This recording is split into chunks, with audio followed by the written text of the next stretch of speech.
For today's videos guys, tayo ay mag-aadobo ng pusit. Ayan, may bawang sibuyas na po tayo dyan. Kompleto na po yung ating sangkap.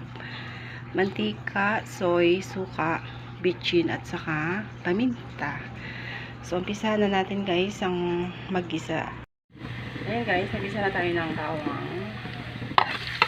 Sunod natin ang sibuyas. Medyo mahangin.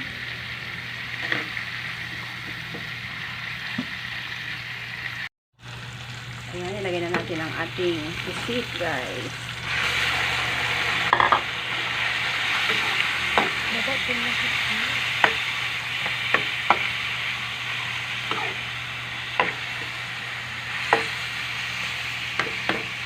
Natin ng konting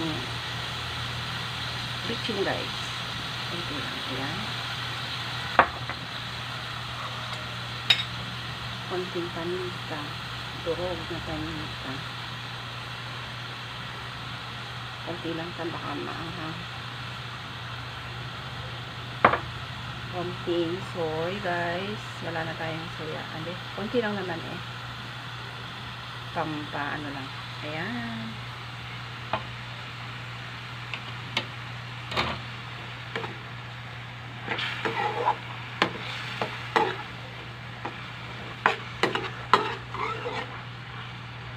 Kalahating kilo lang ito guys kasi kaning dalawa lang ng aking apo ang kakain.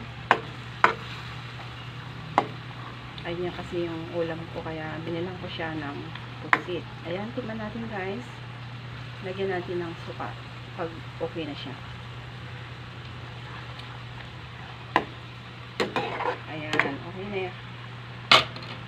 Lagyan natin ng suka.